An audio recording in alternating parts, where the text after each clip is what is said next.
My name is Chloe Adams. I live in Cincinnati, Ohio. I am 14 years old. When I was 10, my life changed. My mom got married again. His name was Robert. He was kind. He smiled a lot. He brought flowers for Mom and cookies for me. But he didn't come alone. He had a daughter. Her name was Grace. She was 12. At first, I didn't like her. She had long hair and big eyes. She wore pretty clothes. She always looked perfect. I thought she would take my mom. I thought she would take my room. I thought she would take everything. I didn't smile at her. I didn't talk to her. I closed my door. But she tried. She knocked on my door every day. She asked, "Wanna play?" I said no. She brought me candy. She drew a funny cat picture. She left it on my bed. Still, I said nothing. One day, she sat near me at dinner. She said, "You like purple, right?" I looked at her, surprised. She smiled. "Your notebook is purple." I nodded just a little. She said, "I like purple too." That night, she gave me a purple bracelet. It said "Sisters" on it. I stared at it for a long time. She said, "Even if we're not real sisters, we can still be close." I didn't know what to say, but I wore the bracelet.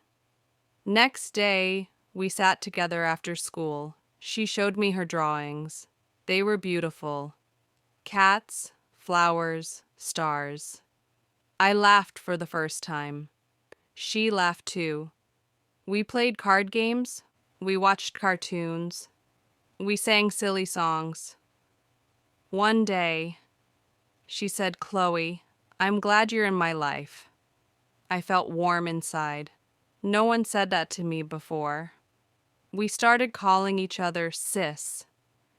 She wasn't my real sister, but I didn't care. She felt like one. We shared secrets. We stayed up late, talking. We fought sometimes, like sisters do, but we always made up. She hugged me when I cried. She held my hand in the dark. She made me laugh when I was sad. People at school asked, "Is she your sister?" I said, "Yes," and I meant it. One night, we were lying in bed.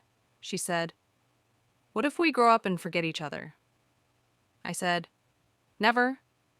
She smiled. I smiled too. She said, "Promise?"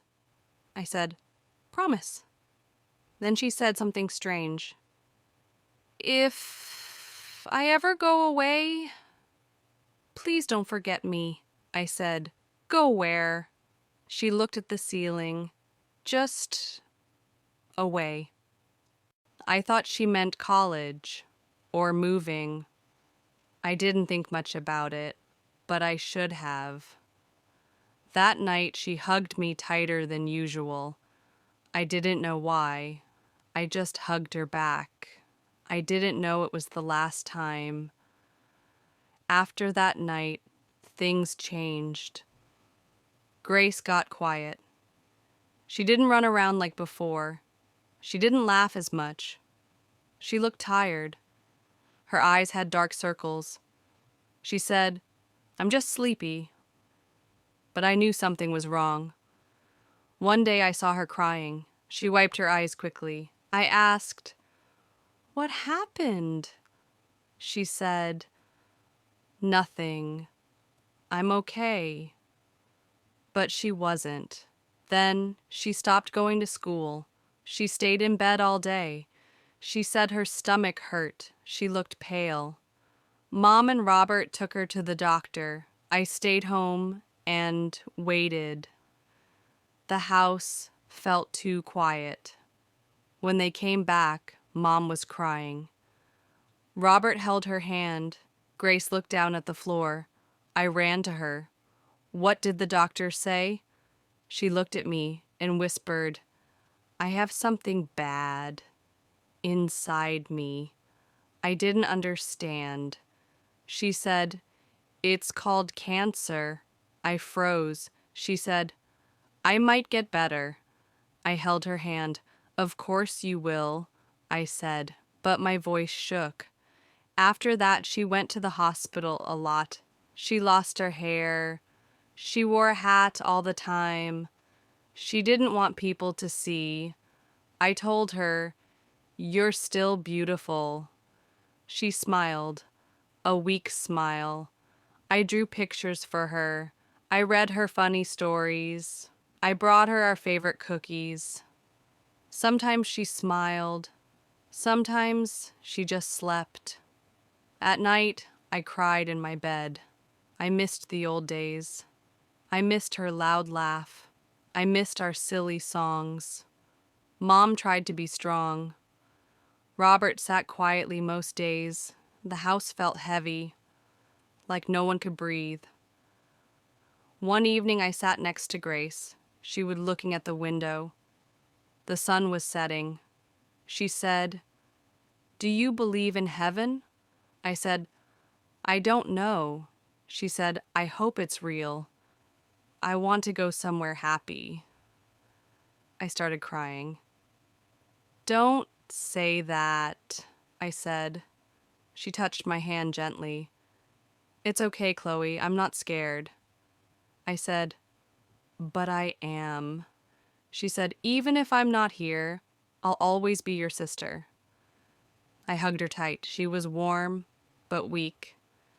She whispered, I love you. I said, I love you too. That night, I couldn't sleep. I kept thinking, please don't go. But I didn't know. The next morning, she would be gone. That morning, the house was too quiet. No birds, no sounds, no Grace. I walked to her room. The door was open, the bed was empty. I ran to Mom. She was sitting on the floor crying. Robert had his arms around her. His eyes were red too. Mom looked at me and said, she's gone, sweetheart.